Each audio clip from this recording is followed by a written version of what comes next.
الحمد لله نحمده ونستعينه ونستغفره ونؤمن به ونتوكل عليه ونعوذ بالله من شرور أنفسنا ومن سيئات أعمالنا من يهده الله فلا مضل له ومن يضلل فلا هادي له ونشهد أن لا إله إلا الله وحده لا شريك له ونشهد أن سيدنا وحبيبنا وشفيعنا ومولانا محمدا عبده ورسوله صلى الله تعالى عليه وآله وسلم.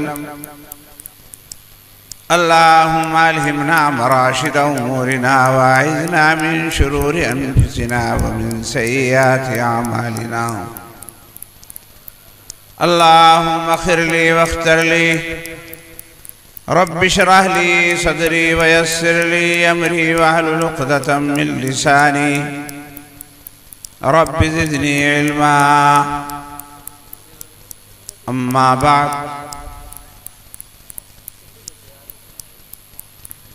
فقد قال النبي صلى الله عليه وسلم إياك والغضب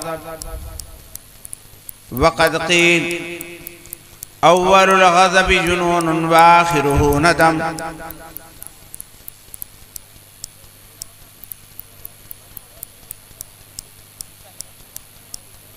وقال الحلم سجية فاضلة. میرے محترم بزرگوں، اتفاق و اتحاد کے موضوع پر بڑی جوشیلی تقریر آپ سن رہے تھے. اگر آپ کا جوش بھی پورا ہو گیا ہو اور ہوش بھی کھو گیا ہو اور کافی سمجھ لیا ہو اور جو جانا چاہیں وہ اب اٹھ کر کے چلے گئے. میں تو بلایا گیا ہوں، مجھے تو کچھ نہ کچھ عرض کرنا ہے. جب بلایا گیا ہوں، جسے جانا ہو اب اجازت ہے کہ اب اٹھ کے چلا جائے، اور اگر اب نہیں اٹھ رہا تو درمیان میں نہ ہو. جسے جانا ہو وہ اب اٹھ کے چلا جائے، درمیان میں ماحول کو خراب نہ کرے. آپ نے یہ جلسہ بلایا ہے، علماء کرام کو یہاں سے لے کر دلی تک آپ بلا رہے ہیں. اگر آپ ان کی بات نہیں سنیں گے اور اس طرح جانے کا مزاج بنے گا تو کیا فائدہ.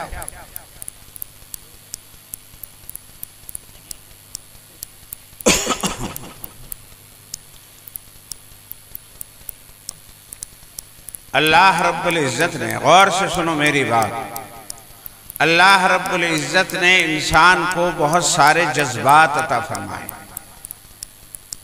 اور اللہ نے جو چیز عطا کی ہے وہ بیکار نہیں عطا کی، بلکہ کسی نہ کسی مقصد سے عطا کی. مگر جو چیزیں اللہ نے انسان کو عطا کی ہیں، اگر وہ اعتدال کے ساتھ رہیں تو ان سے فائدہ ہوتا ہے، اور اگر اعتدال سے بڑھ جائیں تو ان سے نقصان ہوتا ہے. ادھر دیکھو میری طرف. مثلا انسان کے بدن کے اندر بہت قیمتی چیز ہے جسے خون کہتے ہیں. اگر خون کم ہو جائے یا نکل جائے تو چڑھوانا پڑتا ہے اور ڈھونڈنا پڑتا ہے، اور ویسے بھی نہیں دیتے. اب تو یوں کہیں خون کے بدلے میں خون، پہلے خون دو تب جا کر ملے.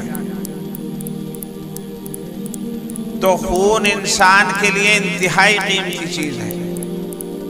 مگر یہی خون اگر انسان کے بدن میں زیادہ ہو جاتا ہے، بڑھ جاتا ہے، تو یہی خون کی وجہ سے انسان کے دماغ کی رگ میں پھٹتی ہے. اسی سے جان بچتی ہے، خون سے، اسی سے زندگی چلتی ہے. اور یہی خون جب زیادہ بڑھ جاتا ہے، بی پی بڑھتا ہے، تو دماغ کی نس پھٹ جاتی ہے، ناک کی نس پھٹ کر نقصی چل جاتی ہے. اور انسان جو ہے جب برین ہیمریج ہو جاتا ہے، دماغ کی نس پھٹ جاتی ہے تو مر جاتا ہے، اس کی زندگی مشکل ہو جاتی ہے. بہت ساری چیزیں انسان کے اندر ہیں. بلغم ہے انسان کے لیے بہت ضروری ہے. اگر بلغم نہ رہے تو آدمی چل پھر نہیں سکتا، سانس نہیں لے سکتا.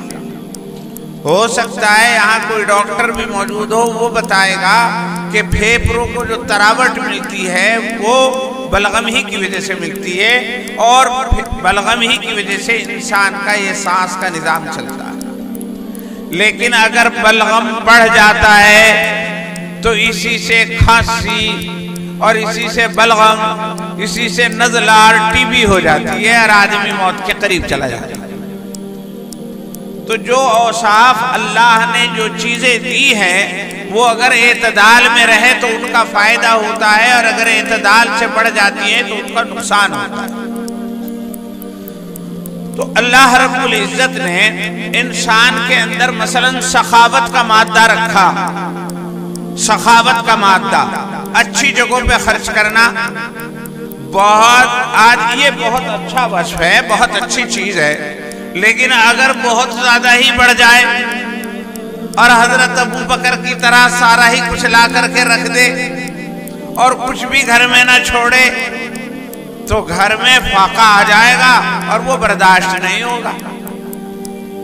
یہ تو ابو بکر کی ہی شان تھی کہ جب اللہ کے رسول نے کہا لاؤ تو انہوں نے سب کچھ لا کر حضور کے ہاں رکھ دیا اور حضور نے قبول فرما لیا۔ لیکن ایک اور صحابی تھے، انہوں نے حضور اکرم صلی اللہ علیہ وسلم کو ایک موقع پر فرمایا کہ میرے پاس یہ ایک باغ ہے اور یہ باغ میں اللہ کے راستے میں خرچ کرنا چاہتا ہوں، میں اپنا سارا مال دینا چاہتا ہوں۔ تو حضور نے اسے لینے سے انکار فرما دیا اور ارشاد فرمایا کہ تو یوں چاہتا ہے اب تو سارا کا سارا اللہ کے راستے میں دے دوں اور پھر مانگتا پھروں؟ یہ نہیں، اس میں سے زیادہ ہی ہے تو 1/3 اللہ کے راستے پر دو اور 2/3 اپنی آل اولاد کے لیے رکھو۔ تو سخاوت بہت اچھی چیز ہے۔ السخی حبیب اللہ، سخاوت کرنے والا اللہ کا دوست ہے، مگر اگر یہ بھی اعتدال سے زیادہ بڑھ جائے تو اللہ کے رسول کو پسند ہے۔ اس میں یہ دوسری بات ہے کہ ابو بکر کے بارے میں اللہ کے رسول کو پورا یقین تھا کہ اس کے اوپر فاقہ بھی آ گیا تو بھی کوئی فرق نہیں پڑے گا، اس کے بچے بھی ایسے ہی، اس کی بیوی بھی ایسی ہی، انہیں اگر بھگتنا پڑ گیا اور فاقہ آ گیا تو کوئی فرق نہیں پڑتا۔ لیکن سب کا سب ابو بکر جیسے نہیں ہو سکتے، ابو بکر تو ابو بکر۔ تو میں یہ عرض کر رہا تھا کہ کوئی صفت بڑھیا سے بڑھیا یا گھٹیا سے گھٹیا کوئی بھی اگر اعتدال سے بڑھ جاتی ہے تو اس کے نقصانات پیدا ہوتے ہیں۔ انسان کے اندر ایک صفت ہے، بس مجھے وہی بات کہنی اور اسی کے بعد ختم کرنا۔ انسان کے اندر اللہ نے ایک صفت رکھی ہے، اس کا نام ہے غصہ۔ غصہ غصہ بھی وہی کام کرے جو بھٹی کرتی ہے۔ آگ، غصہ، آگ، بھٹی، ٹھنڈا آدمی میں سے بھی انگارے نکلنے لگتے ہیں جب غصہ آتا ہے۔ کہیں کہیں اس کی ضرورت بھی پڑتی ہے، لیکن یہ جب حد سے زیادہ بڑھ جاتا ہے تو پھر یہ بہت خطرناک ہو جاتا ہے، بہت خطرناک۔ بھئی اتفاق و اتحاد تو ہو، لیکن کس قیمت پر ہوگا میں یہ بتانا چاہتا ہوں۔ حضور اکرم صلی اللہ علیہ وسلم کے پاس ایک صحابی آئے اور کہنے لگے اوصانی یا رسول اللہ اوجز، یا رسول اللہ مجھے وصیت فرمائیے، اور بہت مختصر سی، لمبی چوڑی نہیں چلنے کی، بہت مختصر سی، میں بھی مختصر سی کروں گا انشاءاللہ، بس حضور کی یہ نصیحت۔ انہوں نے آ کے کہا کہ یا رسول اللہ مجھے نصیحت فرما دیجئے اور مختصر سی، کیونکہ زیادہ لمبی جب ہو جاتی ہے تو وہ پھر پلے میں سے کھنڈنے لگتی ہے، یاد نہیں رہتی، حافظے میں سے بھی نکلنے لگتی۔ تو اس لیے انہوں نے کہا کہ یا رسول اللہ نصیحت فرمائیے اور مختصر سی۔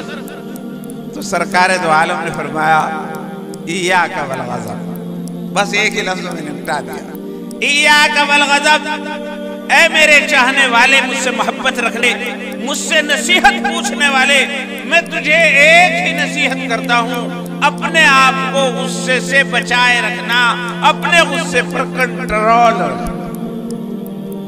غصے کے اوپر کنٹرول۔ غصہ چاہے بھینس پہ آ رہا ہو، دوسری پارٹی کی بھی بات چھوڑو، اگر بھینس پہ آ رہا ہے، اپنے کٹڑے پہ آ رہا ہے، اور اپنی بیوی پہ آ رہا ہے، اپنے بچے پہ آ رہا ہے، پڑوسی پہ آ رہا ہے، دشمن پر آ رہا ہے، مخالف پر آ رہا ہے، تو بھی اعتدال میں رہے، اعتدال سے زیادہ نہ بڑھنا۔ ایاک بالغضب، میں تجھے نصیحت کرتا ہوں کہ غصے کے اوپر کنٹرول رکھنا۔ ایاک بالغضب، کیوں جی؟ کیوں رکھا جائے غصے پہ کنٹرول؟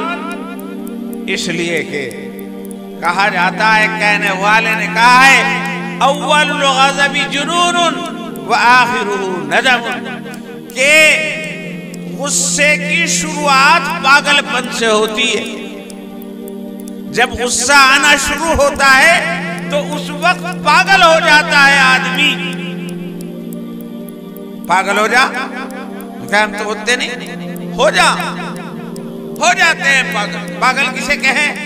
پاگل اسے کہتے ہیں جسے انجام کا خیال نہ ہو، جسے انجام کی پرواہ نہ ہو، اور اسے پتہ نہ ہو کہ انجام کیا ہوگا، اور بس وہ فی الحال کے اوپر وہ رہتا ہو، اسے پاگل ہی تو کہتے ہیں۔ انسان کی بس بات یہی تو ہے، انسان کی شرافت یہی تو ہے، وہ صرف آج کی نہیں سوچتا، وہ کل کی بھی سوچتا، وہ آج ہی کی نہیں سوچتا، وہ 1 سال بعد 10 سال بعد کی بھی سوچتا ہے، وہ صرف اپنی نہیں سوچتا، اپنی بچوں کی بھی سوچتا ہے، وہ صرف اپنی نہیں سوچتا، وہ اپنی بچیوں کی بھی سوچتا ہے، وہ صرف اپنی نہیں سوچتا، وہ اپنی عورتوں کی بھی سوچتا ہے۔ یہ انسان سوچتا ہے، کتا نہیں سوچتا، بھینس نہیں سوچتی، بیل اور سانڈ نہیں سوچتا، انسان سوچتا۔ انسان سوچتا۔ اگر انسان کے سامنے صرف اپنی ذات ہوتی تو بس پیٹ بھر گیا، آگے کوئی بھوکا رہے میری عیاشی ہو گئی، آگے کچھ بھی ہو۔ یہ انسانیت نہیں ہے حیوانیت۔ ہے کوئی باپ ایسا جو یوں چاہتا ہو کہ میں کھا لوں میرے بچے بڑے بھوکے مر جائیں؟ نہیں، اپنے سے زیادہ اپنے بچوں کی، خود گنٹھا ٹیک گھسیارا، ساری زندگی گھاس کاٹ کے گزر گئی، لیکن بچوں کے بارے میں یوں سوچے کہ یہ بیرسٹر بن جائے۔ میں نے تو گھاس کھود لیا، اور میں نے تو بھینس پال لی، میں تو جھوٹے کو چھیدتا رہا، مگر میرے بچہ ایسا ہونا چاہیے کہ وہ ہو، اور آفس ہو، دفتر ہو، اور اس کے ہاتھ میں قلم ہو، اور اس کے قلم میں جان۔ اگر اسے یوں کہے کہ بچہ بن تو جائے گا مگر تجھے کھرپا اور تیز چلانا پڑے گا، نکاح منظور ہے۔ تو باپ تو وہ ہے جو بچے کی بھی سوچتا، اور باپ تو وہ ہے جو بچی کی بھی سوچتا۔ وہ جانتا ہے کہ میں ایک جھوپڑے میں لے کے آیا تھا اپنی بیوی کو، جو برسات ہوتی تھی ٹپکتی تھا، اور ایک بھینس تھی ہمارے ہاں، اور اس بھینس کے اوپلے بات کر کے میں نے اور میری بیوی نے زندگی۔ لیکن میں یہ چاہتا ہوں میری بچی پڑھے لکھے قابل بنے، اسے دنیا کا علم بھی ہو اور دین کا علم بھی ہو، اور وہ جہاں جائے وہ شمع محفل بن کر کے رہے، اس کے پاس وہ سارا سامان ہو جو میرے گھر میں ہے، اور اس کے پاس وہ ساری عزت ہو جو میرے پاس ہو۔ یہ چاہتا ہے، چاہے بیڈ اس نے زندگی بھر پڑھ کے نہ دیکھا ہو، لیکن یوں چاہتا ہے کہ میں اپنی بچی کو بیڈ دوں۔ اپنے لیے اس نے چاہے سائیکل نہ خریدی ہو، لیکن اپنی بچی کو یوں سوچتا ہے کہ میں اسے موٹر سائیکل دے دوں، اسے عزت کا تاج دے دوں، اور میں اسے ایسی پڑھائی دے دوں۔ بار بار ذکر کرتا ہے پڑھی لکھی لونڈی جی، پڑھی لکھی لونڈی۔ ہاں، بہشتی زیور بھی پڑھ رکھا ہے اس نے، اور اس نے 8ویں بھی کر رکھی، اور صاحب بار بار ذکر کرتا ہے، بار بار ذکر کرتا ہے، حالانکہ سارا زندگی اس کی گنٹھا ٹیک رہا۔ تو باپ وہ ہے ماں وہ ہے جو اپنے بچے کی بھی سوچتی ہے اور اپنی بچی کی بھی سوچتی ہے، بلکہ اگلی نسل کی بھی سوچتی ہے، وہ رشتہ داروں کا بھی سوچتا ہے۔ یہ انسان ہے، انسان بیٹھ نہیں سوچتا، بیٹھ نہیں سوچتا۔ تو انسان کو جب غصہ آ جاتا ہے تو پھر وہ بیٹوں کو بھی بھول جا، وہ بیٹیوں کو بھی بھول جا، وہ بھائیوں کو بھی بھول جا، وہ اپنی بوڑھی ماں جو گھر میں بیٹھی ہوئی ہے اور اس کی آواز سنتے ہی چونک جاتی ہے کہ میرا بیٹا آ گیا، یہ اسے بھی بھول جاتا ہے جب اسے غصہ آ جاتا ہے، اور یوں کہتا ہے بس یا تو میں نہیں اور یا وہ نہیں۔ اگر تو نہ رہا تو جب بھی وہ نہ رہے گا، اور اگر وہ نہ رہا جب بھی تو نہ رہے گا، اور جب تو نہ رہے گا تو تیرے بچوں کا کیا ہوگا اور تیری بچیوں کا کیا ہوگا، اور اس بوڑھی ماں کی آنکھیں تجھے دیکھنے کے لیے ترس جائیں۔ اس لیے کہا گیا اول الغضب جنون، جب غصے کی ابتدا ہوتی ہے تو آدمی پاگل ہو جاتا ہے، سوچ سمجھ ختم ہو جاتی ہے، عقل و فراست دفع ہو جاتی ہے، اور آدمی اپنے بچوں کو بھول کر، اپنی بچیوں کو بھول کر، اپنی ماں کو بھول کر، اپنے مکانات کو بھول کر، اپنے کاروبار کو بھول کر، اپنے بزنس کو بھول کر صرف ایک ہی پاگل پن پر ہوتا ہے کہ مٹ جا یا مٹا جا۔ یہ کام ہوا کرتا ہے پاگل کا۔ وآخرہ ندم، یہ تو شروعات ہے غصے کی، اور غصے کی انتہا شرمندگی۔ بڑے بڑے 30 مارخاؤں کو دیکھا بعد میں، بڑے بڑے 30 مارخاؤں۔ ایک صاحب اکڑ کے ہی جنہوں نے پہلے قتل کر رکھے تھے، وہ میرے پاس ایک دفعہ آئے، بیٹھے بس بیٹھے بات ہو رہی تھی، وہ کہنے لگے اگجی بس کیا ہوا کیا ہوا، ہمارے بھی دماغوں میں جنون تھا، وقت ٹل جاتا تو اچھا تھا، لیکن صاحب سب کچھ تو لٹ گیا، بس کیا ہاتھ آیا۔ اور تم لوگ بھی جانتے ہو، تم تو میرے سے زیادہ جانتے ہو کہ ہمیشہ غصے کے تقاضوں پر عمل کرنے والا انجام کار شرمندہ ہوتا ہے، شرمندہ۔ اس لیے کہا گیا اول الغضب جنون وآخرہ ندم، غصے کی ابتدا پاگل پن ہے اور غصے کا انتہا آخری کنارہ شرمندگی ہے۔ شرمندگی شرمندگی، پاگل اتنا ہو گیا یوں بھی نہیں سوچ رہا، جھگڑا ہو گیا، قتل کا معاملہ بن گیا تو ہوگا کیا، جیل، 302 کا مقدمہ یا 7 کا مقدمہ، اور اگر تینے مار بھی دیا تو کیا ہوگا، اور اگر تو مر بھی گیا تو کیا ہوگا، ان بچوں کا کیا ہوگا جسے گود میں لیے پھرتا ہے، ان بچوں کی شادی بیار موٹر سائیکل کا کیا ہوگا، اور یہ مکان جو بھی چونے لگے ہیں ان کے اوپر رینٹنگ ہونا ہے اس کا کیا ہوگا۔ ابھی تو مکان بچوں کے لیے نہیں بنا سکا، ابھی بچوں کی شادی نہیں کر سکا، ابھی بوڑھی ماں جو ہے وہ تیری طرف چوک چوک کر کے دیکھتی ہے، تو انہیں نہ حج کرا سکا اور نہ مطلب یہ کہ دوسرے کام کرا سکا۔ کیا تیرے اوپر یہ فرض نہیں ہے کہ تو اس وقت اپنے غصے کو پی لے اور اپنے بچے کا مکان بھی بچا لے اور اپنی بچی کا جہیز بھی بچا لے اور اپنی ماں کا حج بھی بچا لے؟ کیا ایسا نہیں ہو سکتا کہ تو تھوڑی سی دیر کے لیے غصے کو پی لے اور تھوڑی سی دیر کے لیے ٹھنڈا پانی پی لے؟ اگر تیری گھڑی بچ گئی تو گھڑی وہ کیا ہے، وہ گھڑی بیچے اور وہ پرسوں جیوے۔ جب ایک گھڑی بیچ جاتی ہے تو مدت انسان کو زندگی نصیب ہو جاتی۔ بس مجھے تو یہ کہنا ہے، زیادہ ادھر ادھر کی نہیں، بلکہ میں تو یہ کہتا ہوں ایک صفت مجھ میں بھی ہے اور وہ صفت تمہارے میں بھی ہے، غصہ غصہ غصہ غصہ۔ اور میں چھوٹا سا تھا، ایک باپ میں اور بیٹے میں لڑائی ہوئی، مجھے یاد ہے اچھی طرح، میں بھی وہاں پہنچ گیا۔ اس میں باپ میں اور بیٹے میں لڑائی ہوئی، باپ نے کچھ بات کہہ دی، ان کا ڈنگروں کا کیا ہوگا، یوں کیا ہوگا، کوئی بات کہہ دی۔ اس لڑکے کو آیا غصہ، اس کے ہاتھ میں وہ تھی کیا نام، کلہاڑی تھی، مجھے خوب اچھی طرح یاد ہے، میں اتنا چھوٹا سا تھا، اس نے کلہاڑی اٹھا کے بھینس کی ریڑھ کی ہڈی پر ماری، عرض کی ریڑھ کی ہڈی بس مار تو دی، لیکن کس کے مار دی؟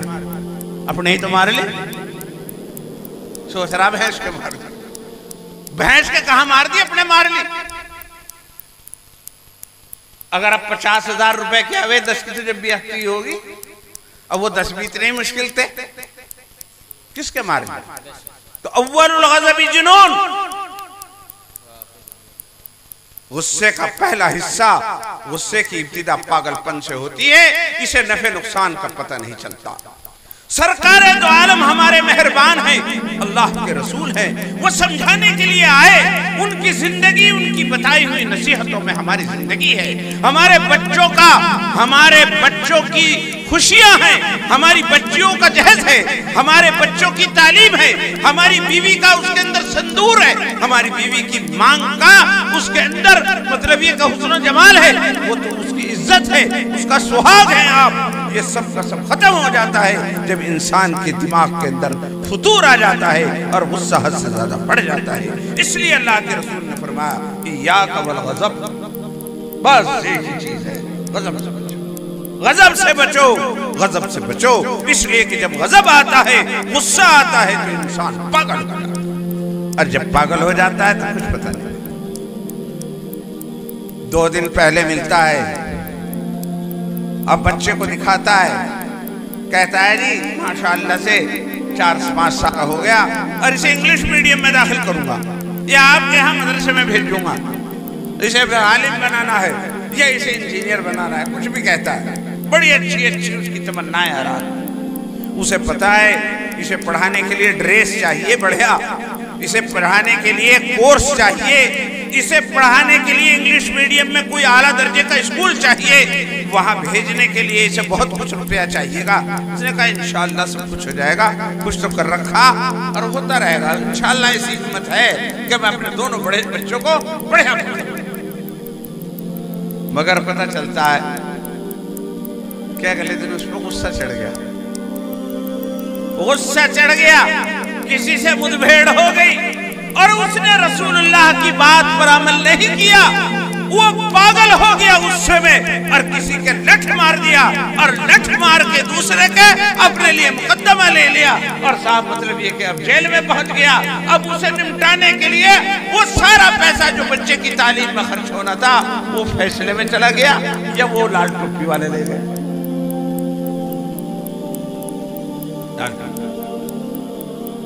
تو جب پاگل ہو جاتا ہے، جب غصہ آتا ہے، جب غصہ آتا ہے، یہ کڑوی باتیں آپ برداشت کر لیں، اس لیے کہ جب شوگر ہو جاتا ہے نا، شوگر، تو پھر اسے کریلا ہی کھلایا جاتا ہے، کڑوا کریلا کھلایا جاتا ہے، اس کڑوے کریلے سے ہی اس کا پھر ذائقہ تھوڑا سا ٹھیک۔ تو میرے بزرگوں، اول الغضب جنون، وجہ غضب کا اور غصے کی ابتدا پاگل پن سے ہوتی ہے، اور پاگل اسے کہتے ہیں جسے نہ بچوں کی پرواہ رہے، نہ بچیوں کی پرواہ رہے، نہ بیوی کی پرواہ رہے۔ جب تو نہیں رہے گا تیری بیوی کا کیا ہوگا، جب تو نہیں رہے گا تیرے بچوں کی تعلیم کا کیا ہوگا، یہ بڑے انسان کیسے بنیں گے۔ اس لیے جناب رسول اللہ صلی اللہ علیہ وسلم نے فرمایا ایاک والغضب، ایاک والغضب۔ اور پھر یوں ہی نہیں کہ حضور نے ہی چھوڑ دیا، بلکہ حضور نے اسے دور کرنے کے طریقے بھی بتلائے، دور کرنے کے طریقے بھی بتلائے کہ غصہ آ جائے تو کیا کرنا چاہیے، خود کو کیا کرنا چاہیے اور پاس والے کو کیا کرنا چاہیے، میں بتاتا ہوں۔ حضور اکرم صلی اللہ علیہ وسلم نے فرمایا جب غصہ آ جائے، انسان کو آ جاتا ہے، تو اسے چاہیے کہ اگر کھڑے ہوئے کو غصہ آیا تو بیٹھ جائے، اور بیٹھے ہوئے کو غصہ آیا ہے تو لیٹ جائے، اور بیٹھے ہوئے کو غصہ آیا ہے تو چل کر اندر چلا جائے، شاید گھڑی بچ جائے، شاید گھڑی بچ جائے اور معاملہ ٹھیک ہو جائے۔ ہاں میرے اللہ کے رسول، اور پاس والوں کو کیا چاہیے، ارے دیکھی جاگی، چل دیکھی جاگی، آج ہی کے لیے تو تھا سب، یہ کہے کہ لیے لے رکھا میرے بزرگوں، یہ اس لیے نہیں لے رکھا کہ اپنے بچوں کو خراب کرو، یہ اس لیے نہیں ہے لاٹھی تیرے پاس کہ اپنے بچوں کی تعلیم کو تو داؤ پر لگا دے۔ یہ جو کچھ تیرے پاس پیسہ ہے، یہ طاقت ہے، یہ دماغ ہے، یہ جو بھی کچھ ہے، تجھے اپنے بچوں کو ہنرمند بنانے کے لیے، عقل مند بنانے کے لیے، علم والا بنانے کے لیے، دنیا کے اندر روشن ستارہ بنانے کے لیے تجھے خرچ کرنا، جھگڑوں پر خرچ نہیں۔ یہ گالی تو دے رہا، دے لے، اور جب یہ مجھے گالی دے دے گا اور پھر اس کا غصہ اترے گا تو یہ خود شرمندہ ہوگا، چونکہ جیسا میں ویسا ہی ہو۔ غصہ آنے والے کو شرمندگی ضرور ہوتی ہے، تو جب اس کا غصہ اترے گا تو بجائے اس کے کہ میں شرمندہ ہوں، یہی شرمندہ ہوگا جسے غصہ آ رہا، گالیاں دے رہا، ارے ٹروڑا پھینک رہا، میں تھوڑا سا اوٹ میں کو ہو جاؤں اور اللہ کچھ نہیں۔ تو اور کہ ہمارے یہاں کیا کرتے ہیں، جو برابر والے اسے اکساتے ہیں۔ میرے پیارو، اللہ کے رسول سے اگر محبت رکھتے ہو تو اللہ کے رسول نے ارشاد فرمایا کہ یہ طریقہ نہیں، یہ نہ کرو، بلکہ جسے غصہ آ رہا ہے اسے پانی پلاؤ، جس کو غصہ آ رہا ہے اسے پانی پیش کرو، وہ پانی پیے گا، اور پانی پینے کی وجہ سے اللہ رب العزت غصے کی آگ کو بجھا دے، غصے کی آگ کو اللہ تبارک و تعالیٰ بجھا دے۔ تو اسے حکم یہ ہے، یہ نہیں ہے کہ آپ کسی کو ابھاریں، بلکہ حکم یہ ہے کہ آپ اس کو پانی پلائیں تاکہ اس کا غصہ ٹھنڈا ہو۔ حضور اکرم صلی اللہ علیہ وسلم نے اس پر عمل کر کے دکھلایا، اور حضور نے وعدہ فرمایا جو غصے کو پی لیتا ہے، اور غصے کے مقابلے میں، غضب کے مقابلے میں ایک صفت ہے جس کا نام صفت حلم ہے۔ حلم کے معنی آتے ہیں برداشت کر لینا، بردباری کا انداز اختیار کرنا۔ حضور نے فرمایا الحلم سجیۃ فاضلہ، بردباری، سنجیدگی، سمجھداری ایک بہترین خصلت ہے۔ جو آدمی بردباری اختیار کرتا ہے، سنجیدگی اختیار کرتا ہے، وہ دنیا کے اندر عزت و نیک نامی حاصل کرتا ہے، اللہ کی مدد اور نصرت اس کے ساتھ آتی ہے۔ حضور اکرم صلی اللہ علیہ وسلم کے بارے میں آتا ہے کہ ایک مرتبہ ایک جگہ کھڑے ہوئے تھے، اور ایک یہودی حضور اکرم صلی اللہ علیہ وسلم کو گالیاں دے رہا، اور حضور اسے کھڑے ہوئے سن رہے تھے، بڑے تحمل سے، بڑے حلم سے اسے سن رہے تھے۔ ہاں بھائی، اے میرے پیارو، میری طرف سنو، میں آپ کو آپ کے آقا کی بات سنو۔ حضور اکرم صلی اللہ علیہ وسلم کھڑے ہوئے ہیں، ایک یہودی آدمی گالیاں دے رہا ہے، اور حضور انتہائی وقار اور حلم کے ساتھ کھڑے ہو کر اس کی بات کو سن رہے ہیں۔ اتنی دیر میں حضرت ابو بکر صدیق رضی اللہ تعالیٰ عنہ آ جاتے ہیں۔ حضرت ابو بکر صدیق جب آ جاتے ہیں، تشریف لاتے ہیں، تھوڑی دیر تو دیکھتے رہے میں کیا چکر چل رہا ہے، یہ گالیاں دے رہا، اور سرکار جو ہے وہ سر جھکائے اس کی گالیاں سن رہے ہیں۔ تو پھر سوچا یوں کہ حضور تو اپنی کرامت اور بزرگی کی وجہ سے کچھ بول نہیں رہے، میری غیرت ایسی نہ ہونی چاہیے، مجھے جواب دینا چاہیے۔ جو حضرت ابو بکر صدیق اس کا جواب دینے لگے، جو وہ کچھ کہہ رہا تھا اس کا ترکی بترکی جواب دینے لگے، وہ برا بھلا کہہ رہا تھا تو حضرت ابو بکر بھی کہنے لگے۔ جب حضرت ابو بکر یہ سب کچھ کرنے لگے تو حضور وہاں سے چل دیے، حضور وہاں سے چل دیے۔ حضرت ابو بکر تو عاشق رسول تھے، حضور کے اشاروں پر مر مٹنے والے، اشاروں کو سمجھنے والے۔ فوراً خیال ہوا کہ ایسی کیا بات ہو گئی کہ حضور کو ناگوار گزرا، کہ حضور یہاں سے چل دیے۔ تو کہا یا رسول اللہ، یہ گستاخ انسان آپ کو گالیاں دے رہا تھا، برا بھلا کہہ رہا تھا، آپ کھڑے ہوئے سن رہے تھے، اور جب میں نے اس کا جواب دیا تو آپ یہاں سے چل دیے، تو آپ کیا ناگواری کی بات پیش آ گئی، ایسا کیا ہو گیا؟ اگر ہمارے ساتھ یہ معاملہ ہو جاتا تو اور جم جاتے ہم۔ اگر کوئی حامی آ جاوے اور ہماری پہلے سے کسی سے لڑائی ہو رہی تو لڑنے کے لیے اور زیادہ تیار ہو جا کہ اب تو ہم ایک کی بجائے دو ہو گئے، لیکن سرکار دو عالم وہاں سے کھسک سکتے۔ حضرت ابو بکر نے جب پوچھا یا رسول اللہ آپ کیوں چل دیے، تو حضور نے فرمایا کہ جب تک تم نہیں آئے تھے اور تم نے جواب نہیں دیا تھا، اللہ کے فرشتے اس کی باتوں کی وجہ سے اس پر لعنت کر رہے تھے، اس کا جواب دے رہے تھے، خدا کی رحمت سے اسے دور کر رہے تھے۔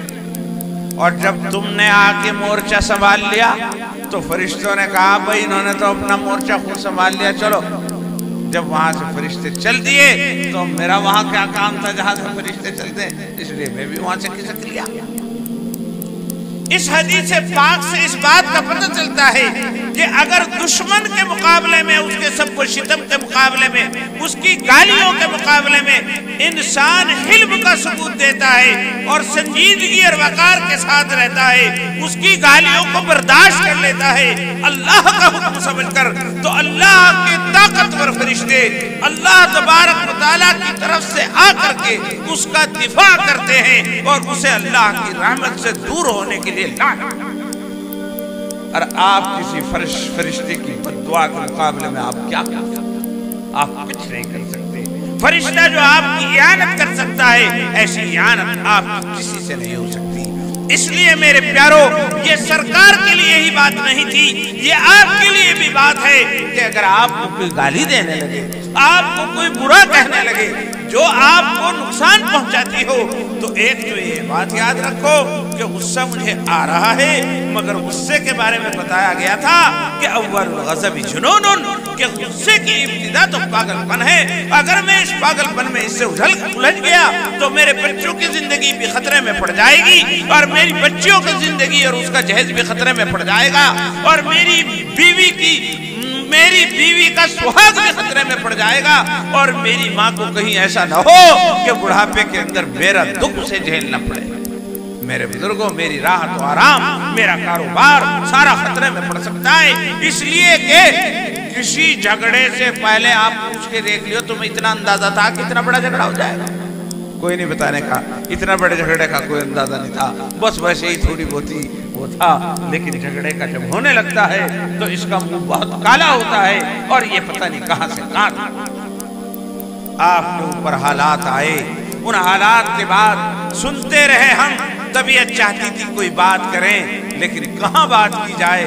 میرے بزرگوں، یہ تو بات ہے بڑی آسان سی کہ اتحاد بہت اچھی چیز ہے، اختلاف نہ کرنا چاہیے، لیکن جب تک غصہ رہے گا اختلاف ختم ہوگا ہی نہیں اور اتحاد قائم ہو ہی نہیں سکتا۔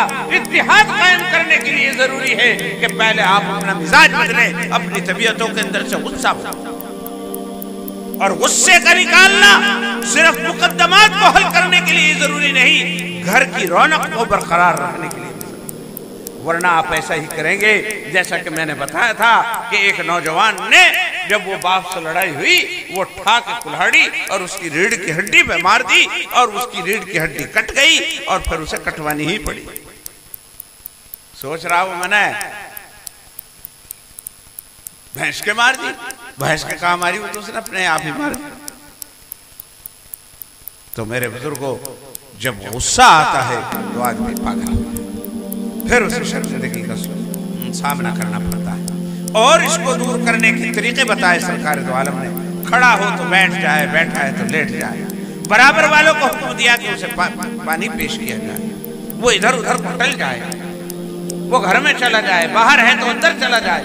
اس طریقے سے انشاءاللہ وقت ٹل جائے گا، اس کے بچے بھی بچ جائیں گے، ان کی عزت بھی بچ جائے گی، ان کی تعلیم بھی بچ جائے گی، بچیوں کی عزت اور ان کا جہیز بھی بچ جائے گا، اس کی زندگی بھی بھاگے بھاگے رہنے سے پتہ نہیں کتنے لوگ، تم ہی بتاؤ، وہ بھی تو تمہارے بھائی بندی ہیں، وہ کوئی غیر ہے، وہ چمار ہے، وہ دلت ہے، وہ کوئی اور ہے، وہ بھی تو اپنے بھائی ہیں۔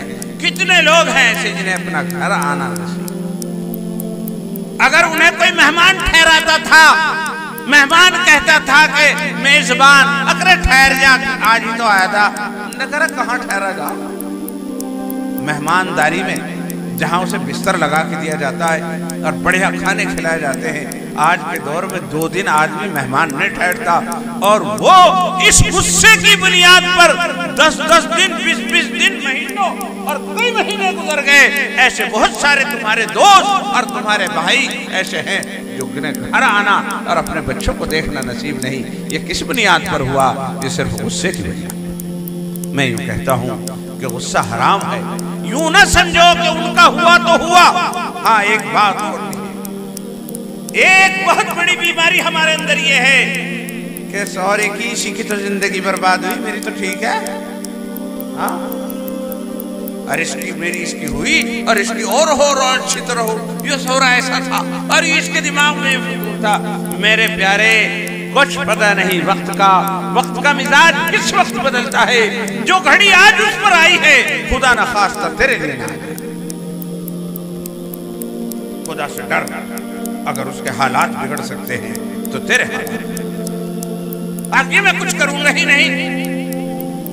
اب کرے گا کیوں نہیں، اس سے پوچھ کے دیکھ لیے کہ اس کا ارادہ کرنے کا تھا، اس کا ارادہ تھا جیل میں جانے کا، اس کا ارادہ تھا بھاگے بھاگے پھرنے کا، اس کا بھی ارادہ نہیں تھا، تیرا بھی ارادہ نہیں ہے۔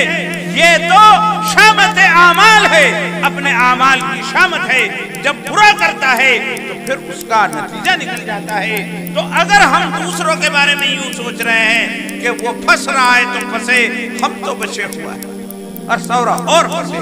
اور اگر کوئی صلح کرانا چاہتا ہے تو صلح بھی نہیں ہونے دیتے کہ اس کا پھنسنا ہی بہت ضروری ہے۔ میرے بزرگوں، ڈرو ڈرو، اللہ سے ڈرو۔ تم ایک جگہ کسی کے پھنسنے پر خوش ہو رہے ہو، بھائی ایسا نہ ہو کہ تقدیر تمہیں 4 جگہ پھنسے۔ بس اللہ رب العزت سمجھنے کی توفیق عطا فرمائے۔ میں تو یہ کہہ رہا ہوں، میں تو یہ کہہ رہا کہ ساری کارستانیاں غصے کو اپنے اندر سے نکالو، اور یہی نہیں کہ جھگڑا نہیں، گھر کی ترقی کے لیے، گھر کے بیوی کے سامنے بھی غصہ نہ کرو، بچوں کے ساتھ بھی غصے سے پیش نہ ہو، بچیوں کو بھی بہت زیادہ غصہ نہ کرو، پڑوسیوں کے ساتھ بھی ایسا نہ کرو، اور پچھلے اگر جھگڑے ہو گئے ہیں تو اسے بھی نمٹاؤ۔ یہی ایک صحیح سب سے بہترین طریقہ، اور جو کچھ ہو گیا اس سے نمٹنے کا بھی طریقہ، جو کچھ ہو گیا اگر اس طرح کے لوگ ہوں اور وہ ہے تو زیادہ ٹائم تو نہیں ہو گیا اور کر سکوں تھوڑی سی بات۔ تو بھائی میرے پیارو، ابھی ایک اشارے میں بات چل رہی تھی، حضور اکرم صلی اللہ علیہ وسلم آپ جانتے ہیں مکے کے رہنے والے، مکہ عرب کا سب سے زیادہ متبرک اور ساری دنیا کا سب سے قدیم شہر ہے، وہاں اللہ کا گھر ہے۔ سب سے پہلے اللہ کے گھر کی بنیاد وہاں رکھی گئی، حضرت ابراہیم نے، حضرت اسماعیل نے، اور اس سے پہلے بھی اللہ کا گھر وہاں بنایا۔ ساری دنیا کے لوگ اور تمام انبیاء اس کا جو ہے زیارت کرنے کے لیے وہاں جاتے رہے۔ سارے عرب کے دلوں کے اندر مکے کی بے انتہا محبت تھی۔ حضور تو وہاں پیدا ہوئے اور سردار مکہ کے گھر میں پیدا ہوئے، عبد المطلب کے پوتے، تو انہیں تو خاص طور پر اس سے محبت ہونی ہی تھی، بے انتہا محبت تھی اللہ کے رسول کو مکہ شہر سے اور خانہ کعبہ سے۔ پھر ہوا یہ کہ جب حضور نے نبوت کا دعویٰ کیا اور کہا کہ اللہ ایک ہے، میں اللہ کا رسول ہوں، ان بتوں کی پرستش چھوڑ دو، آپس کی لڑائی جھگڑوں کو ختم کر دو، میل اور محبت کی زندگی اختیار کرو، جھوٹ نہ بولو، زنا نہ کرو، یتیم کا مال نہ کھاؤ، اس لیے کہ یہ زندگی کے سکون کو ختم کر دیں۔ تو وہ جن کا کام ہی لڑنا تھا، جنہیں اتنا مزہ کسی چیز میں بھی نہیں آتا تھا جتنا مزہ لڑنے میں آتا تھا، جتنا مزہ لڑنے میں آتا تھا اتنا مزہ کسی چیز میں نہیں آتا تھا۔ ایک اونٹ کے پانی پینے اور پلانے کے سلسلے میں 70 سال تک لڑ لیا تھا۔ جب انہیں یہ بات بتائی گئی تو سمجھ میں ہی نہیں آئی اور وہ حضور کے مخالف ہو گئے۔ مخالف بھی اتنے مخالف ہوئے کہ حضور اکرم صلی اللہ علیہ وسلم کو وہاں سے مدینہ جانا پڑا۔ حضور اکرم صلی اللہ علیہ وسلم 450 کلومیٹر دور مدینے میں جا کے رہنے لگے، تو یہ وہیں چڑھ کے جانے لگے، وہیں چڑھ کے جانے لگے۔ کئی جنگیں ہوئی، بدر، احد، احزاب وغیرہ، کئی جنگیں ہوئی۔ میں ایک بہت مختصر سا کر کے آپ کو بتا رہا ہوں کہ ہر آدمی کو اپنا گھر، اپنا وطن بڑا پیارا ہوتا ہے۔ ایک دن سرکار دو عالم اپنے گھر سے باہر نکلے تو صحابہ جو مہاجرین تھے جو مکے کے اجڑے ہوئے حضور کے ساتھ آئے تھے وہ مسجد کے ایک اس میں بیٹھے اور رو رہے تھے۔ حضور آئے، کہا بھئی کیا بات ہے، کیوں رو رہے ہو؟ انہوں نے کہا کہ یا رسول اللہ مکہ یا اللہ کا گھر یاد آ رہا، اپنا گھر یاد آ رہا۔ تو یہ غم تو انہی کا غم نہ تھا، یہ غم تو سرکار دو عالم کا بھی غم تھا، اس لیے سرکار دو عالم بھی ان کے پاس بیٹھ گئے اور ان کی آنکھیں بھی نم ہو گئی اور حضور بھی اس غم میں ان کے شریک تھے۔ مگر اگلے دن حضور اکرم صلی اللہ علیہ وسلم جب باہر تشریف لائے تو حضور نے فرمایا میں نے خواب دیکھا ہے کہ ہم خانہ کعبہ کا طواف کر رہے ہیں، مکے گئے ہیں اور خانہ کعبہ کا طواف کر رہے ہیں، اور نبی کا خواب سچا ہو اور چلو طواف کر کے آتے ہیں، عمرہ کر کے۔ اچھا، مکے کے لوگ اگرچہ دشمن تھے مگر مکے والوں کی یہ روایت تھی کہ جو عمرہ کرنے آتا تھا، حج کرنے آتا تھا، اسے کچھ نہیں کہتے تھے، چاہے کیسے ہی دشمن۔ اس لیے حضور نے سوچا کہ ہے تو ہمارے دشمنی، لیکن ہم تو دشمنی کی غرض سے نہیں، احرام باندھ کر کے جائیں گے، قربانی کا جانور ساتھ لے کر کے جائیں گے، اور جو احرام باندھ لے سکتا ہے وہ تو جو بھی نہیں مار سکتا، جو وہ کسی آدمی کے ساتھ لڑائی تو کہاں کر سکتا۔ تو صاحب مطلب یہ کہ حضور 1400 صحابہ کے ساتھ تیار ہو گیا، خوشی خوشی لوگ خوشی خوشی تیار ہو گئے، گھر دیکھنے کو ملے گا، اللہ کا گھر جائیں گے، بیت اللہ کو دیکھ کر کے آئیں گے۔ تو صاحب وہ سب کے سب تیار ہو گئے، 1400 صحابہ، احرام باندھ لیے گئے، قربانی کا جانور ساتھ لے لیا۔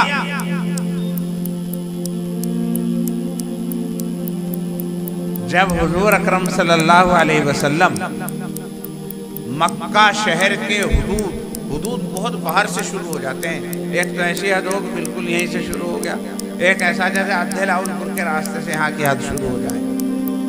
تو حدود میں جب مکے میں داخل ہونے لگے حضور، حدود حرم میں، تو حضور اکرم صلی اللہ علیہ وسلم کی اونٹنی بیٹھ گئی۔ دیکھو میں کیا بتانا چاہتا، حضور کی اونٹنی بیٹھ گئی، حضور نے اسے اٹھانا چاہا، اٹھی نہیں، صحابہ نے بھی اٹھانا چاہا، نہیں اٹھی، وہ مارنے کو دوڑے کہ ہٹ کر رہی، حضور نے فرمایا ہٹ نہیں کر رہی ہو، حضور سمجھ گئے، کہا ہٹ نہیں کر رہی، اسے ہٹ کرنے کی عادت نہیں، جو کبھی نہیں اس طرح بیٹھتی۔ اچھی پھر تو بات یہ ہے یہاں سے مکے کے حدود شروع ہو رہے ہیں، مکے کی سرحد میں داخل ہو رہے ہیں، اللہ کی طرف سے اشارہ مل رہا ہے، اور اس کو اس نے بٹھایا ہے جس نے ابرہہ کے ہاتھیوں کو بٹھایا۔ اب اسے بھی تھوڑا سمجھنا پڑتا ہے، پتہ نہیں یاد ہے نہیں، حضور جس سال پیدا ہوئے تو اس وقت میں ایک بہت بڑا بادشاہ تھا ابرہہ یمن کا، وہ ایک ہاتھیوں کی فوج لے کر کے آیا تھا، اور وہ خانہ کعبہ کو خدا نخواستہ منہدم یعنی ڈھان لینا چاہتا تھا، ڈھانے کے لیے آیا۔ مکے والوں میں اس سے لڑنے کی طاقت نہیں تھی، تو جب وہ خانہ کعبہ کے حدود میں، مکے کے حدود میں داخل ہونا اس نے شروع کیا اور وادی محصر میں پہنچا تو ابابیل کا ایک جھنڈ آیا، غول کا غول، ایک پرندوں کا، اور اس نے ان کے اوپر کنکریاں برسائیں تو ہر کنکری ایسی بن گئی جیسے کہ ایٹم بم ہوتی ہے، اور قرآن پاک یہ کہتا ہے فَجَعَلَهُمْ كَعَصْفٍ مَّأْكُولٍ، وہ ہاتھیوں کا لشکر ایسا ہو گیا جیسا کہ کھایا ہوا بھوسا، کعصف مأکول، اور بھوسا بھی دو طرح کا، ایک تو وہ کنڈ میں پڑا ہوا ہو، وہ تو موٹا موٹا ہو، اور جب اسے جانور کھا لیتا ہے نا ایک دفعہ، جب کھا لیتا ہے ایک دفعہ تو وہ جلدی جلدی کھا لے، اور پھر دیکھا ہوگا جب وہ بیٹھ جاتا جگال کے لیے، اور وہ اندر سے اسے نکالتا ہے، پھر چباتا ہے آرام سے، اور چبا کے پھر کر دیتا ہے، تو وہ جو چبایا ہوا بھوسا ہے وہ باریک ہو جا، گبر سا بن جا، اس کا پاؤڈر سا بن جا، اور وہ جو پہلی دفعہ کھاتا ہے وہ تو اتنا بڑا بڑا ہوتا ہے، وہ تو جلدی جلدی اپنی تھیلیوں میں ڈال لیتا ہے، پھر آرام سے بیٹھ کے ساری رات جگال کھاتا ہے۔ تو کعصف مأکول کا مطلب یہ ہے کہ ایسا بھسا بنا دیا جیسا جگال کیا ہوا، کھایا ہوا بھسا، ویسا نہیں جو نکلا ہوا ویسے ثابت بھسا کنڈ میں جو ہوتا، بلکہ کھائے ہوئے بھسے ایسا کر دیا گیا تھا انہیں۔ اللہ نے انہیں دکھلا دیا تھا کہ یہ خانہ کعبہ ہے، اللہ کا گھر ہے، یہ بنا ابراہیمی ہے، یہاں رحمتیں نازل ہوتی ہیں، بھلے ہی یہاں بت رکھے ہوئے ہیں لیکن گھر تو ہمارا ہے، گھر ہمارا ہے۔ اس لیے بعد ہوشیار، یہاں ابرہہ آیا تو وہ برباد ہو گیا۔ تو حضور اکرم صلی اللہ علیہ وسلم کو یہ بات بتلائی جا رہی تھی اور اشارہ دیا جا رہا تھا۔ حضور اکرم صلی اللہ علیہ وسلم نے فرمایا میری اونٹنی کو تو اس نے ہی بٹھایا جس نے ابرہہ کے ہاتھیوں کو بٹھا دیا تھا۔ اس لیے سرکار دو عالم نے ہاتھ اٹھائے اور فرمایا اے اللہ میرا کوئی ارادہ بیت اللہ پر اور بیت اللہ والوں پر حملہ کرنے کا نہیں ہے، میں تو صرف عمرے کے لیے آیا ہوں اور میں حتی الامکان اس کی کوشش کروں گا کہ کسی طرح کا کوئی خونریزی نہ ہو اور کسی طرح کی خون خرابہ نہ ہو، چاہے مجھے اس کے لیے کتنا ہی جھکنا کرنا پڑتا ہے۔ تو یوں کہ یہ بات کہنی تھی کہ اونٹنی ایک دم۔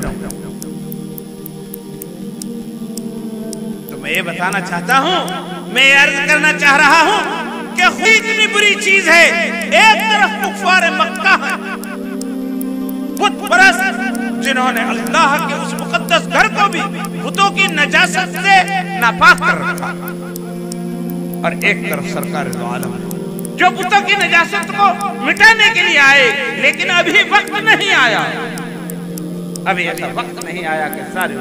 تو اللہ رب العزت نے تحمل کا، برداشت کا اور حلم کا انڈیگیٹ مجھے اشارہ دیا اور کہا کہ اے محمد صلی اللہ علیہ وسلم تحمل۔ حضور نے سمجھ لیا کہ مجھے تحمل کا اشارہ کیا جا رہا ہے۔ حضور نے فرمایا میں اپنی طرف سے کوئی فعل نہیں۔ بات لمبی لیکن مختصر کر کے یہ کہ وہ خامخواہ بڑھ، انہوں نے مکے والوں نے کیا سوچا، انہوں نے کہا بھائی اگر ہم انہیں روک کے انہیں لڑیں تو ہم بدنام ہو جائیں گے، اپنے گھر آنے والوں کو روک رہے ہیں، عمرہ کرنے والوں کو روک رہے ہیں، اور یہ آگے آرام سے کر کے چلے جا، یہ بیماری ناک کٹ گئی تو ایسا ہو کوئی معاہدہ ہو جائے نہیں واپس چلے جائے۔ تو خیر معاہدے کی بات آئی، حضرت عثمان کو وہاں بھیج دیا، وہاں انہوں نے حضرت وہ کیا کیا ہوا، ایک لمبی بات ہے، لمبی بات ہو جائے گی پھر، اور دوسرے مہمان بھی ہمارے ہاں آئے ہوئے ان کی بھی بات سننی، اور بس میری تو بات ایسی ہی ہے۔ تو خیر ہوا یہ ایک مرحلہ تو ایسا آیا کہ حضور کو غصہ بھی آیا، حضور نے بیعت بھی لی، لیکن بیعت سے زیادہ کہ صاحب مٹ دو اور مٹا دو والی بات سے بجائے میں آپ کو یہ بتانا چاہتا ہوں کہ پھر معاہدہ ہوا، معاہدہ ہوا، اور معاہدے میں انہوں نے مکہ والوں نے ساری اپنی جیت کر لی، اپنی جیت، اور حضور اکرم صلی اللہ علیہ وسلم نے ساری مانی۔ کیا تھی؟ ایک حدیث آپ بھی سن لو، ایک ان میں سے یہ تھی کہ اگر کوئی کافر مسلمان ہوگا تو آپ کو وہ ہمیں واپس دینا پڑے گا، اور اگر کوئی مسلمان کافر ہوگا تو ہم واپس کرنے کے لیے ہے نہیں، جتنی اپنی جیت کی بات۔ اور پھر یہی نہیں، ایک اس میں یہ تھا کہ اس سال تمہیں واپس جانا پڑے گا، اگلے سال کر لیو۔ حضور کہہ رہے کہ اللہ کے بندے ہم 450 کلومیٹر کا سفر طے کر چکے ہیں اور مکے کے بالکل گھٹی پہ آ گئے ہیں، پیدل کا روٹ کا پتہ نہیں کہے کا یہ انتہائی مشقت کا سفر ہے، لڑنے نہیں آئے، احرام باندھ کے آئے، کپڑے بھی ہمارے بدن پر نہیں آئے اور کچھ کرنے نہیں آئے، صرف خانہ کعبہ کے ساتھ چکر کاٹ کے واپس چلے جائیں گے، ٹھہرنے بھی نہ تم ہمیں دیو، تمہارا کیا بگڑ جائے گا؟ ذرا سوچو تو، 450 کلومیٹر آئے، 450 کلومیٹر واپس جائیں گے، 900 کلومیٹر کا خطرناک سفر اور حاصل کچھ نہیں۔ ذرا جب ہم تمہارا کچھ بگاڑ نہیں رہے اور معاہدہ ہی ہو رہا ہے، معاہدہ ہی ہو رہا ہے، تو ہمیں خانہ کعبہ کی زیارت کرنے دو، تھرا کیا بگڑ رہا ہے؟ نہ جی واپس جانا، نہ جی واپس۔ میں نے بہت سارے مصالحتوں میں گھس کر کے دیکھا علاقے کے اندر جو جھگڑوں پکڑوں میں، تو میں نے یہی دیکھا کہ ہر ایک کا آدمی ہے نا جی بس یوں نہیں، اور جب بعض دفعہ حالات خراب ہوں پھر ساری شرطیں مان لیں، اور نہیں تو اپنی ہی منوانے کی کوشش کرتے ہیں، اپنی ہی منوانے کی کوشش کرتے ہیں، اور یوں لگتا ہے جیسے کسی بھی طرح ماننے والا نہیں۔ نتیجہ کیا جی صاحب؟ مطلب یہ کہ وہ اپنی منوا رہے ہیں اور سرکار دو عالم مان رہے ہیں۔ واپس جاؤ، پہلے سمجھایا، بہت سمجھایا، نہیں مانے نا جی واپس جانا پڑے گا، تو حضور نے اسے مان لیا۔ جو مسلمان غیر مسلم ہوگا واپس دینا، جو مسلمان غیر مسلم ہوگا واپس نہیں دیں گے، لیکن غیر مسلم مسلمان ہوگا تو واپس دیں گے۔ اتنی خطرناک صورتحال پیش آئی اسی وقت۔ ایک شخص تھے بجندل، وہ جو ہیں وہ مسلمان ہو گئے تھے، تو انہیں لوگوں نے پکڑ رکھا تھا اور زنجیروں میں باندھ رکھا تھا اور پٹائی کر رہے تھے۔ جب انہیں پتہ چلا حضور تو ہی قریب میں آئے ہوئے، انہوں نے کہا میں نے ہوتا مسلمان بس مجھے چھوڑ دو، تو صاحب انہوں نے اسے چھوڑ دیا۔ وہ جو ہے وہ کسی طرح حضور کے پاس آئے، آگے کہنے لگے یا رسول اللہ مجھے انہوں نے ایسا کر رکھا ہو، اس نے رکھا۔ تو صاحب وہ جو معاہدہ لکھ رہا تھا وہ کہنے لگا اب اسے واپس کرو جی، واپس کرو۔ حضور نے فرمایا ابھی تو معاہدہ لکھا بھی نہیں گیا، دستخط بھی نہیں ہوئے، واپس کہاں سے کر دیں؟ انہوں نے کہا جی اگر معاہدہ کرنا تو واپس کرنا پڑے گا، ہے نہیں ضد پہ ضد۔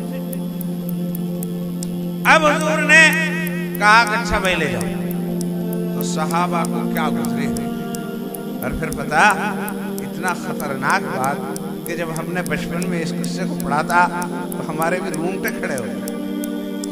انہوں نے بجندل نے کہا کہ اے مسلمانوں، میں اسلام لایا اور انہوں نے مجھے گرفتار کر لیا اور مجھے مارا اور پیٹا، میرے جان کے دشمن ہو گئے۔ اب میں کسی طرح سن سنا کر تمہاری مدد حاصل کرنے کے لیے یہاں آیا، اور تمہارے پیٹ میں آ کر کے اب میں واپس جا رہا ہوں، یہ میرے ساتھ کیا سلوک کریں گے؟ ذرا خیال تو کرو، تم میری کیا مدد کر رہے ہیں؟ جب ہم جیسوں اور تم جیسوں کے اس وقت میں آگ لگ سکتی ہے تو ان صحابہ کرام جو ہما ہوئے نہ ہوتے ان کی کیا کیفیت ہے؟ کیا کیفیت ہے؟ تو صاحب مطلب یہ کہ لیکن سرکار دو عالم نے کہہ دیا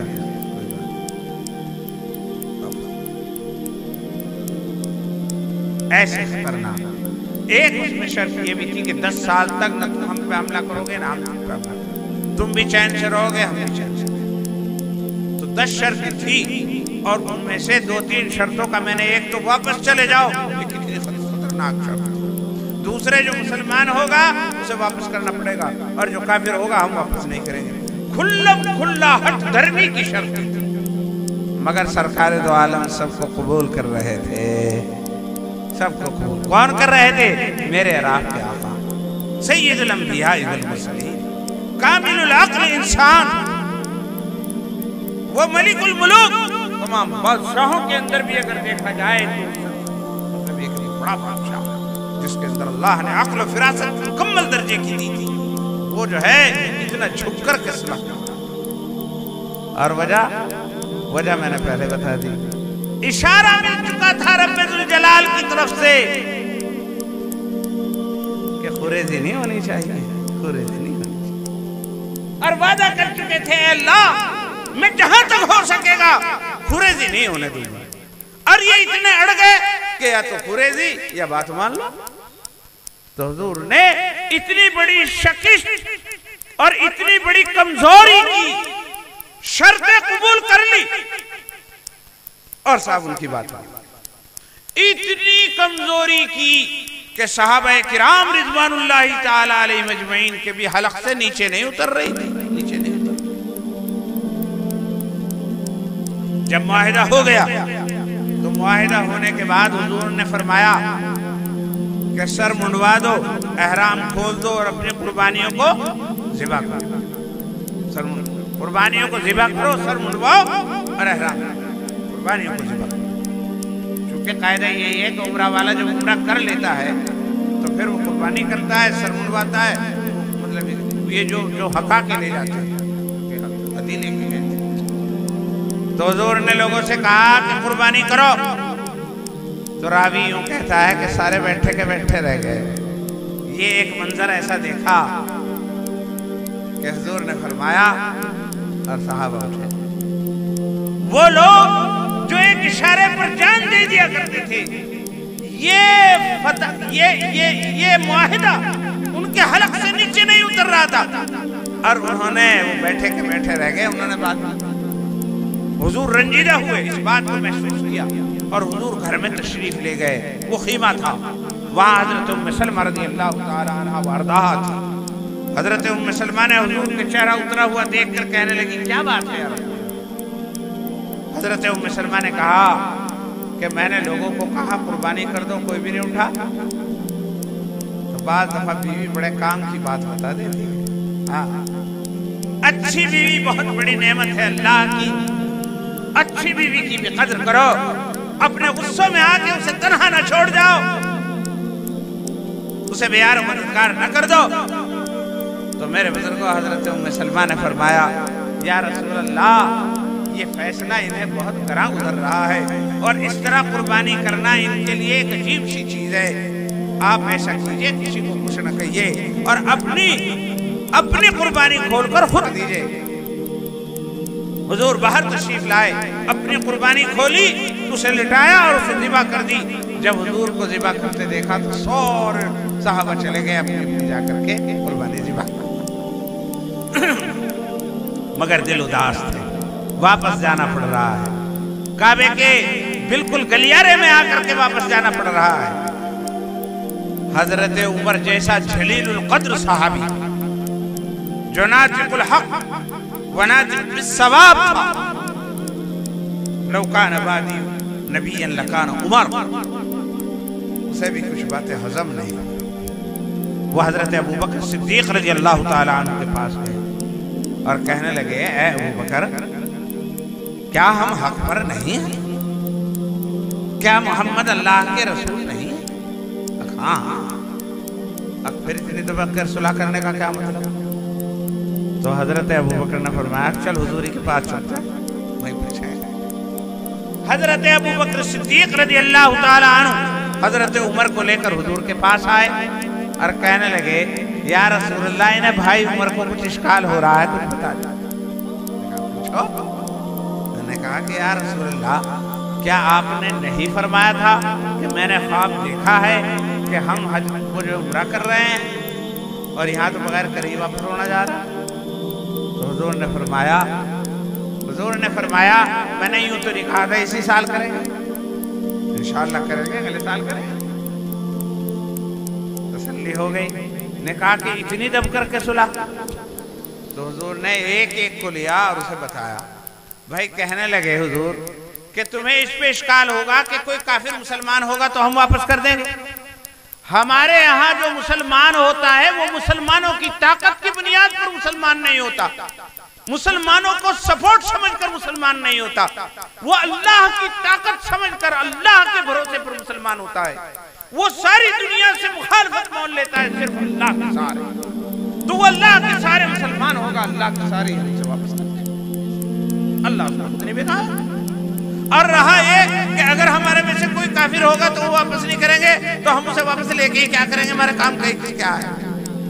چلا گیا۔ تو اس طرح حضور اکرم صلی اللہ علیہ وسلم نے ان ساری چیزوں کا وہ کیا۔ میں لباب کے طور پر میں آپ کو یہ بتانا چاہتا ہوں کہ ایک تو یہ کہ سرکار دو عالم نے صلح کے لیے اتنی گر کر اور اتنے نیچے ہو کر کے صلح فرما لی، اتنے نیچے ہو کر صلح۔